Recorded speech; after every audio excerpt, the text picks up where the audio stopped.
நம்ம வந்து வெங்காயம் போட்டுக்கணும். லாஸ்ட் வீடியோட பார்ட் 5ல தான் பார்த்துட்ருக்கீங்க. நல்லா போட்டு இந்த மாதிரி கிளறிக்கோங்க. வெங்காயத்தை போட்டுக்கணும். எவ்வளோ வெங்காயம் போடணும்? 5 வெங்காயம் போட்டுக்கணும். நல்லா போட்டுக்கணும் இந்த தவால.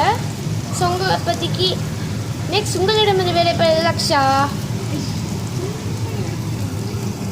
ஓகேங்களா? இப்போது அடுத்த செக்ஷனில் காமிக்கலாம்.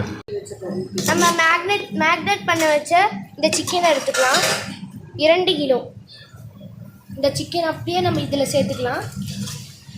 நம்ம இது பண்ணிக்கிற வெங்காயத்தோட ப்ளஸ் லெக் பீஸ்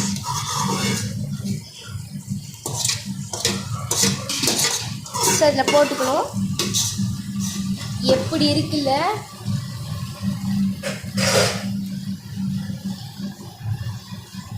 நம்ம வந்து போட்டு அந்த வெங்காயத்தோடையே இந்த சிக்கனையும் இருக்குல்ல அப்படியே போட்டுடணும். இந்த கரண்டி அப்படியே வச்சிடணும்.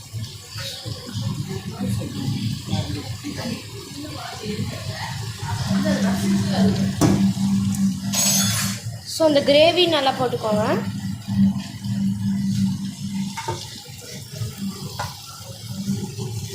சரி, இப்போ உங்களிடம் இந்த பேர் அக்ஷா. உங்களை சந்திக்கலாம் இன்னி கொஞ்சம் நேரத்தில். பேப்பர் சட்னி கிரேவிக்கு பார்த்தீங்கன்னா 10 பச்சை மிளகா அதை வந்து கீறி விட்டு அது கூட எண்ணெய் சேர்த்து இந்த மாதிரி சாட்டே பண்ணிக்கணும்.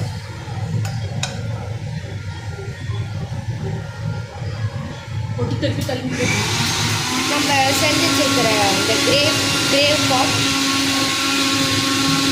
ஸோ உங்களிடம் நல்லா பார்த்துக்கோங்க. நம்ம சட்னி செய்கிறதுக்காக நம்ம செஃப்பு கிட்ட போயிடலாம். இந்த வெங்காயம் இந்த சிக்கனை பார்த்துக்கோங்க. இதை நம்ம இந்த மாதிரி ஆயிக்கணும் நம்மளோட கிரேவி. ஸோ கிரேவி இந்த மாதிரி ஆயிடணும். எண்ணெய் ஊற்றிக்கோங்க. கூட கிரேவிக்கான பேஸ்ட் ரெடி பண்ணியாச்சு. பேஸ்ட் ரெடி ஆகிட்டு இருக்கு. பேஸ்ட் வந்து ரெடி ஆனதுக்கப்புறம் ஃப்ரை பண்ண இப்போ இதை நம்ம போட்டுக்கிற மிளகா வந்து நல்லா சாட்டே பண்ணணும். ஸோ ஃப்ரை பண்ணிக்கணும். மிளகு உப்பு போட வேண்டாம். அதில் உப்பு போட வேண்டாமா? உப்பு இதில் உப்பு போட வேண்டாம். உப்பு பிடிச்சின்னா போட்டுக்கோங்க. நானும் அதை உப்பு போடலாம். ஸோ வந்து நல்லா இந்த மாதிரி தெரிக்கணுமா? போமா இதில் இப்போ இந்த எண்ணெய் இதை எடுத்துட்டு இதில் வந்து நம்ம லைட்டாக உப்பு போட்டுக்கணும். 1 டீஸ்பூன் ஆஃப் உப்பு போட்டு நல்லா சாட்டே பண்ணிக்கணும். பட் கேர்ஃபுல்லாக இருங்க, ஏன்னா மிளகா நல்லா